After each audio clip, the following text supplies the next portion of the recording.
friends, as Pastor Prince Abah brings you God's Word with deep insight and power. God bless you. There's one in this town. I think she's called Madam Guest. You know how much that woman makes from cooking? She has built houses. She has bought cars. If you go where her girls are cooking, if you know how much she makes from just cooking food. They say they slaughter more than 2,000 chickens every day. There's a group cooking for wedding.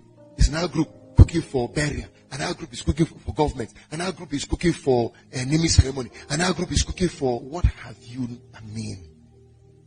Then she has a restaurant where people come to eat and all that. And she's making her money. If it's poultry, start. Deploy a skill. Deploy a service. If it's barbing, go and barb. You don't need a barbing salon to barb hair. You just need a clipper. You don't need a shop. Just a clipper with a complimentary card. You'll be doing home service. What are you saying? Why are you not thinking? With a clipper, 2,000. Brand a good, what is it called? Complimentary card. Then go and paste in schools, paste in compounds. Go to different compounds and paste it. Home barbing service. Then put what and what makes your own service unique. Just write it. Paste it in people's houses. Paste it in people's. You can go to a gate. Paste it. Call this number. We come there in so and so seconds. We barb you. Why this one is going to barb at 200? You go to the house and barb them at 100 or 150. And make sure your own cut is excellent. You can have a small shuttle bag that has all your clothes, all those towel you use to cover people. Have it inside that small shuttle. Package yourself in your stocking well. Iron your trousers, press your shirt. Or get a polo, write the name of your barbing company behind it. Be the first to start a mobile barbing salon in town. So if you have those skills, dangerous skills, yet you're complaining, no money, you're not thinking because they took your sense out of school. Your lecturers killed you. They took creativity out of your head because you went to school. There's a video I would have shown you where one small girl made a telephone call to a demolition company. I was begging them to come and demolish her school. A small girl. I wish I can play with that video. He said, "Is that the demolition man? I want you to demolish my school." They laughed. He said, "Why?" He said, "They give me too many homeworks. I don't understand." He said, "Come and demolish my school. And please make sure when you demolish the school, all my teachers are inside the class." Who played one day? Yeah, maybe I didn't remember when I played it. You will see what this girl was saying about, and she meant business. He said, "So how are you going to demolish it? Are you going to knock it down? Or are you going to blow it up?" He said, "Okay, we will blow it up." He said, "Blowing it up will better, but make sure my teachers are in the school when you knock it down." Because they took your head, took your creativity, took your spirit of innovation away. He put books inside that can't help you become anything. Outdated information. Some of the curriculum they are using. I'm saying it on TV, so you guys will hear me. Those of you who are running this in course school, change your curriculum. Is outdated. See all the undergraduate or the graduate you have who can't find job. It means something is wrong with your school system. If you don't know how to do it, I will write one for you. Get curriculum on entrepreneurship. Get curriculum on self-discovery. Get curriculum that helps people process themselves from crude into refined human beings. This is when people go to school and come out and they are looking worse than they went. It's not school they went to. Upgrade your management courses. Teach people how to build systems. Let people study what they have passion for. And not just study whatever you give them. You're confusing human beings. Have a system that helps you process. From even secondary school, these our young undergraduates should have been discovered. What is this guy's talent? He's a footballer. Send him to a football academy. What's this guy's talent? He likes to barb. Send him to a barbing school. You should teach barbing salon in school. If you don't want to put it in the university, then build more vocational institutions. Build vocational training centers. People can learn tailoring. They get a certificate. Don't make the university graduate look superior to somebody who went to a vocational school. Put both of them at par. Let both of them have equal papers. So that somebody who went and studied in a catering school does not feel inferior to somebody who read civil engineering. Let their papers carry equal weight. I wish we can address education in this country. The things I will say will offend a lot of people. That's why unemployment can be solved. Because you thought the purpose of school is go and study, read what you don't understand, write exams in what you don't understand, cheat. And all those, or mockery, or whatever they call it. Do all those things. And why won't people be cheating? You don't cheat in a course you know. How can I cheat to come and talk to you? This is my field. I can't cheat in ministry. This is my field. How can a footballer cheat when it is his field? You want to solve the cheating problem, change that student's class. You will see he won't cheat. If he's meant to be a makeup artist, send him to a makeup artist school. We should have a very potent advisory board in schools. A potent counseling unit in school. Where people come to school. The first place they go to, even because, and this jam thing, I think it's time it goes. Jam is not helping matters. When people are ready out of secondary school, they should go to any university of their choice that has the course of their passion or the recommendation of their secondary school counseling unit. Go there and apply for the course you want. Let the school put you through their own post-training. We don't need jam. We don't need jam. I'm saying it on camera to offend some of you at home. We don't need jam. What is jam? Secondary school should be the hub of discovery. When a child goes there, you should know, is this guy a cook or is he a medical doctor? When he finishes, before he gets his certificate, the counseling unit should tell him, we have discovered in your 6 years of this place, your passion is football. There is a football academy in Uyo. Go and apply for admission. When the guy graduates, he gets a degree in football.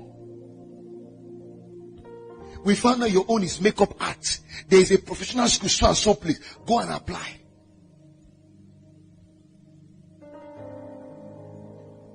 All reading courses they have no passion for. If your own is law, nothing stops you. Go and apply for law. Read law. If your own is medicine, go and apply. Look at my keyboardist here.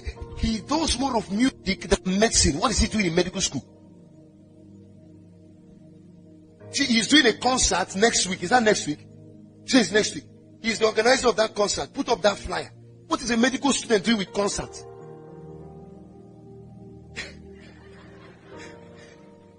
Imagine you are to be operated by him in medical school and they put his favorite music on the road now. He just hears his favorite. Look at the medical student. What is he doing with white? White. What is white? Where is your stethoscope? His microphone. Keyboard. Go on his WhatsApp, his DP, everything is keyboard. Facebook, keyboard everywhere. Because father wants to be Papa Doctor. Mother wants to be Mad Doctor. Ne Doctor. Africa. Change your mentality. Change that mentality. Superior course. Inferior course. No course is inferior. If you pack shit and you make money, you are superior to a medical doctor who is broke.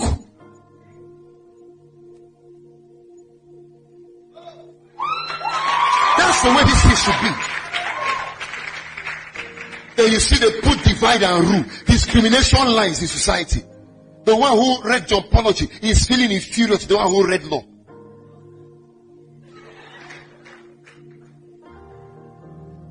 The one who is selling motor spare parts is inferior to the one who went and read law. It's not what you read, it's whether you make a living out of it. It's not what you read. It's whether you make a living out of it. QED.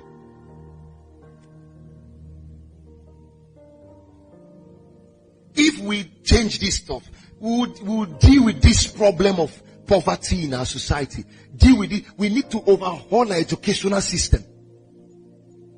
Of course, the government will not put money. What do you expect the educational system of Nigeria to become or to look like when what you put in it is 1%, 1.8 or 2% of the whole budget goes to education? You won't change anything. The other day they said that they are going to be giving children in public schools food. If you see the miserable thing they are giving them called food. Health hazard is what you're giving them and you call it food.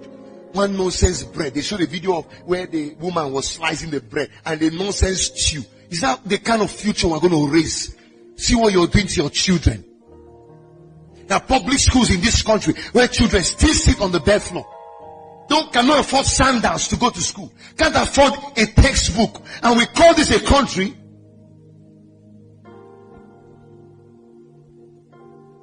There's a need for overhauling this system. Let's have a Nigeria where our public educational system is at par with private schools. With British private schools. That's what we need. They will know you are serious about empowering Nigeria. Any nation that plays with the educational sector is playing with the future of that nation. Is playing with the next generation. Look at it. P Square, who is he? They read, is it architect or whatever I don't know what they read. Architect, right? Architecture. It's what they read in University of Jos. Now they are doing what was that their song? This one they sang with Mr. Ibu where he was dancing. But it's not Bank and Lats. There's one they sang with. What's the track? What's that track? That one, Bagam, my bank. No, that one with baby. Yeah. Tell me something, baby. Make I treat you right. Is that it? My bank account, madam. Can't you see when he came to marry that girl initially, Mr. Ibu pursued it with cutlass. When he came with result cancelled insult. The same man who chased him away came out and was dancing, collecting money. You think I didn't see? I watched the video. I'm a balanced pastor.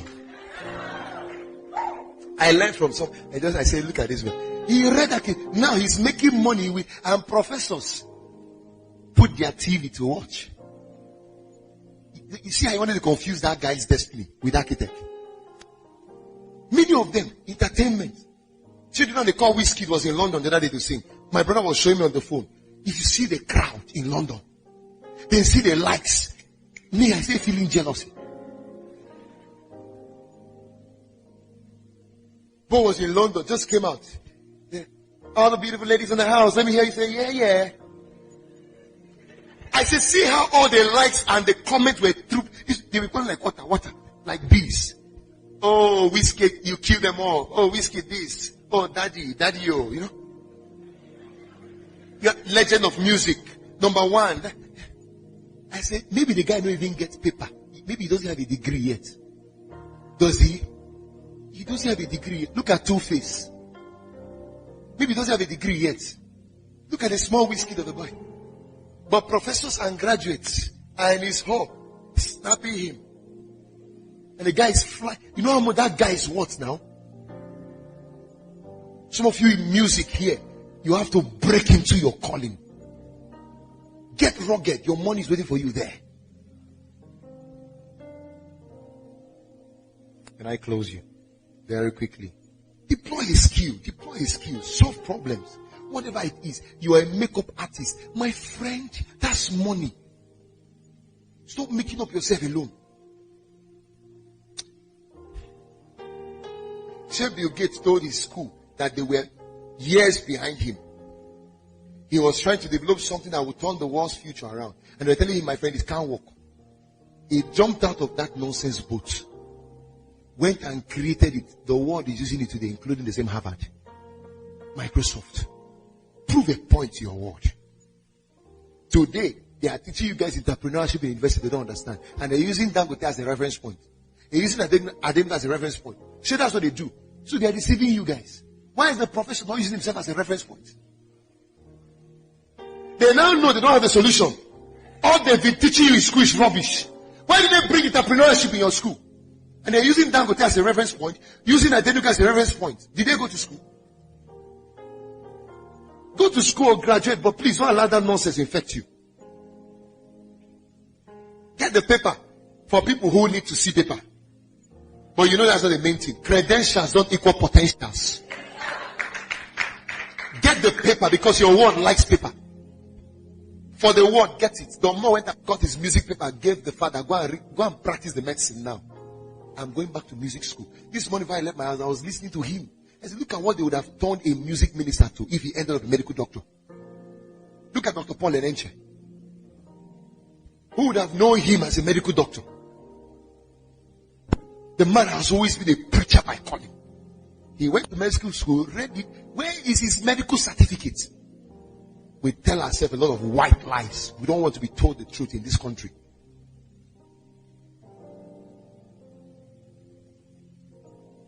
Get a paid job. That's number 4. If you don't have a business now, maybe due to capital, or you have not yet discovered that area of passion you can explore, go and find something you can do. Work in somebody's firm. Work, volunteer, do volunteer service. You can get little pay after the month, no matter what. At least let something enter your hand that can keep your life going. Number 5, get financial literacy. Read, get a financial coach. How many of you are aware of a financial coach here? Are you aware? I can coach you. Get a financial coach. Get books. I'm almost tidying up a new book I'm releasing. In January, that book is going to be in the market. It's titled The Parable of Money. There are some books I've written on finance. The Winning Business is there. Another is coming. It's titled The Parable of Money. After that one, Business Values coming up. Then there are tapes and CDs on business. Get them. Get a financial coach. Get their materials. Get their resources, their CDs, their books. Read it. This is one of the tips for financial freedom. You need financial literacy, sir. You need to know about money. You need to know how money works. So if you don't know the value of your naira currently, so if you don't know the value of your dollar, you don't even know the exchange rates now. How much is $1 to naira? You don't know. You don't know anything about stock market. You don't know budgeting. Get financial literacy. Get financial terminologies into your head. Know something about money.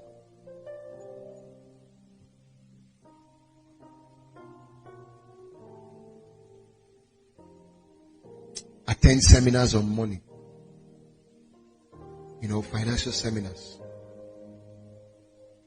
At the end of the service now, you see, we are going to ask the media team now to give some people. We launched out this daily devotional that will run 7 days in a week. Every day. At least you have one tape to listen to. Almost all of them are assembled for this week. Is on money. They are my tapes. But now we're mixing it. There are some other financial experts. You hear people like Anthony Robbins, people like Brain Tracy, people. I'll be getting some of their clips. You can't find it sometimes in the market. I have access to them. I'll put some. So it's good for you at the end of the service. Just go to that stand. You see a lady sitting down there with a laptop. She will transfer some of that. I think you just give her a token amount of money or so. Every week you have 7 messages to stay on. Because you cannot actualize your financial dreams, your financial destiny without financial literacy. You must know how money works. You must know how business works. You must know how these things work. Anything that deals with finance, you must know how it works. And the only way is to engage in financial training, read, listen to CDs, have a seminar, you attend and all that. Okay, practical ways to, can I do this? Okay, let me skip that one. I want to talk to you about practical ways to raise capital for a business, but I'll deal with that as a separate subject. I won't subsume it under this one. But let me talk to you briefly about the nature of the rich. How does a rich man, if you see a man who is rich, how do you know? You don't identify rich men in how much they have in their pocket. There are certain traits and characteristics you must possess for us to know that you're heading towards becoming rich. You're heading towards a wealthy life. I'll show you about 9 or 10 of them. Number 1, what is the nature? What is the characteristics of a rich man? Number 1, they see things differently. They see things and people differently. They see things, people and places differently. They see circumstances differently. Why a poor man is seeing a problem out of a circumstance, a rich man sees solution out of it. He sees This is a setup for my breakthrough. Why poor men complain about everything around them, rich men see everything happening around them as opportunities to create wealth. Why a poor man sees scarcity of resources as poverty, a rich man sees scarcity of resources as the drive he needs to get resources. Why a poor man thinks of his necessities and needs, a rich man sees necessity as a mode of invention. A rich man has the nature of seeing things differently. They see things, people, circumstances, and places differently.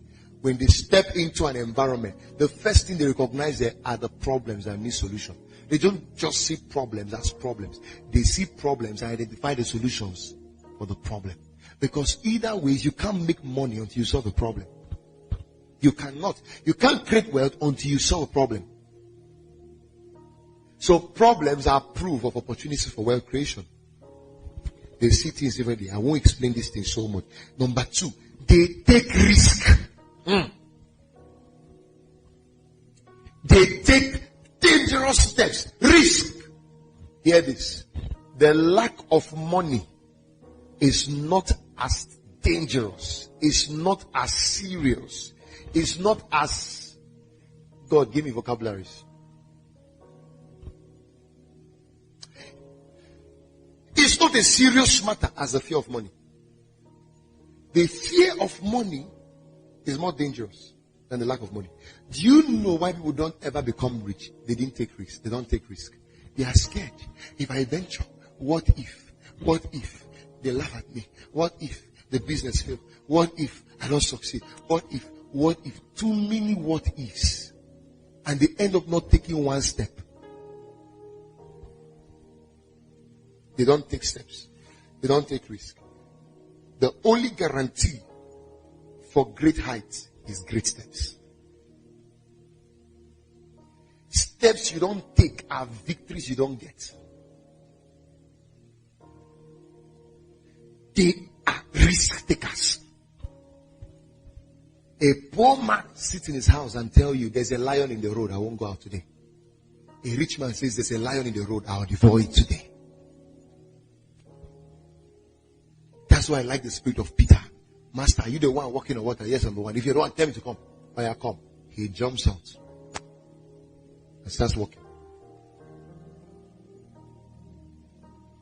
Rich men are risk takers. They are not afraid to step out, even if what they are going to do eventually may fail. They take risk. I'll talk to you about risk taking one day. Because of time, I have to run. You know, fear stops you from pursuing what is not after you. That's one mistake that's one misery about famous. No, I'm afraid. Check, most times the things you are afraid of are not after you. Number 3, they are willing to start small. That's one nature of a rich man. Rich men don't start big, they start small. Every rich man started small. Any man who starts big is at the risk of going down. The only thing that starts from the top is the grave. It will go down. The reason you need to start small is to create the opportunity to grow big. Imagine you were born big.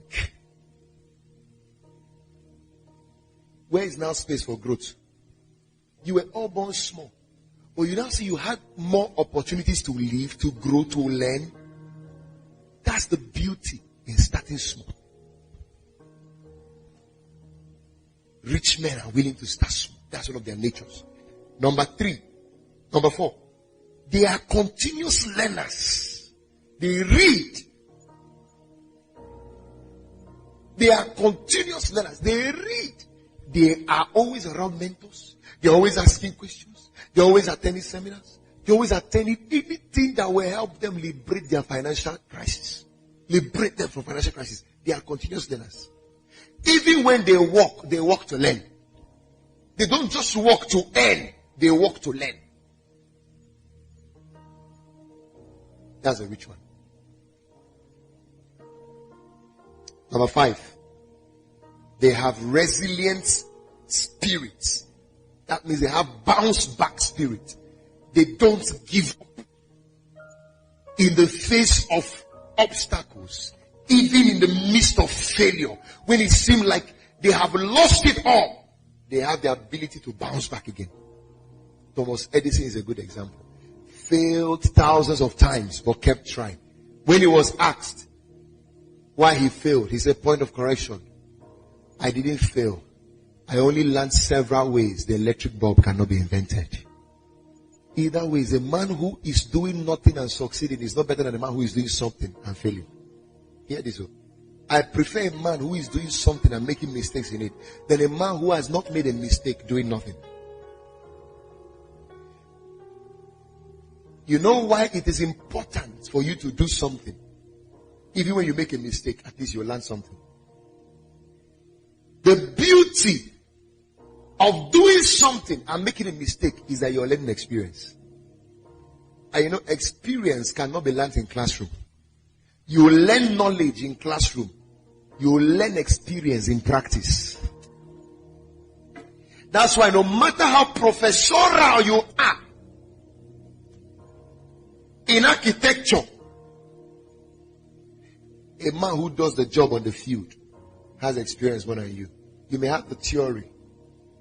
That's why you see in academics today, practitioners are preferable than professors. If you want to learn, go and check now. You read banking and finance in school, accountancy in school, 4 years. You were taught by professors.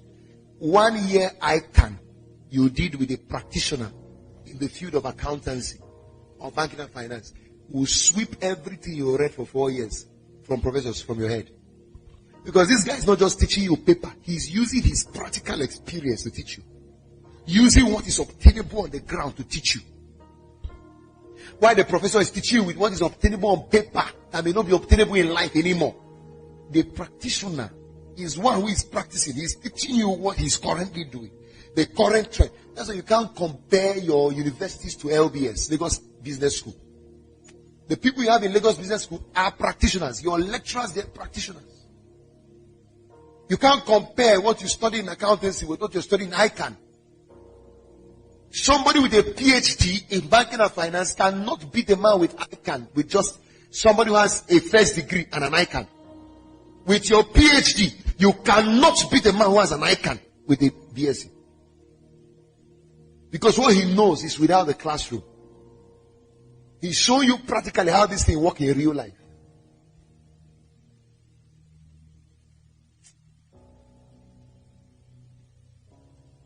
Number 6, because of time. They are persistent and consistent. That means they are steady. They are steady. They are consistent. They are persistent. Number 7, they are disciplined in taking action. Continuous action. They are disciplined when it comes to making continuous motion, continuous action.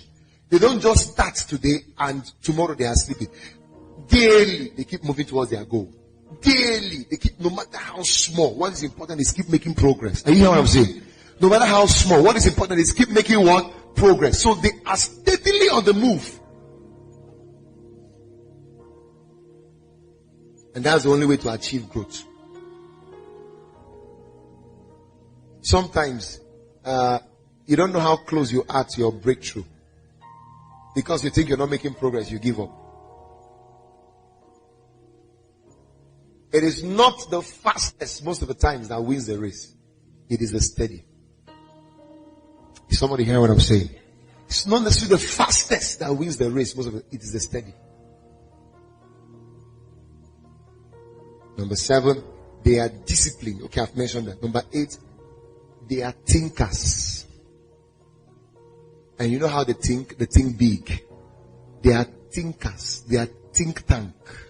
They are think tanks. They always think. I didn't say they worry. I mean they think. There's a difference between worrying and thinking. They are thinkers. Thinkers. Thinkers. And if you are a thinker, you become a tanker of wealth. If you are a thinker, you eventually become a tanker of wealth. Always think. If you don't think, you will stink. When you stink, you will sink. Think. There's nothing wrong with thinking. Thinking thinking is a breakfast of champions. The breakfast of champion when they wake up is thinking. The breakfast of food is indomie, bread, chicken, rice, gari. The breakfast of winners is thinking. They wake up with thoughts of how to beautify their life, how to make their life more glorious. That's the breakfast of champions. The lunch of champions is action. They keep acting. They keep acting. They keep walking. They keep walking. The dinner of champions is learning. When others retire to sleep, they retire to learn. They keep learning. So that when they wake up the following morning, they have something to think on. When they get to the afternoon of their life, they have something to work on. When they get to night, while others are sleeping, they are learning. Can I take that again? The breakfast of champions is thinking. The lunch of champions is walk. Walk. Walk. The dinner of champions is learning. Learning. Rise on your feet. And I close with number 9. They are principle-based and highly ethical. That means to create wealth, your life must be saddled with principles, time, virtue, dedication, discipline, principles, virtues. Start talking to the Lord right now. We believe you've been transformed by the wonders of God's Word. For additional information about us, you can visit our website at www.princetonhills.org. You can also send us a mail at info@princetonhills.org or call 070-331-66762 or 081-31-555-747. Princeton Hills Ministries, raising global leaders.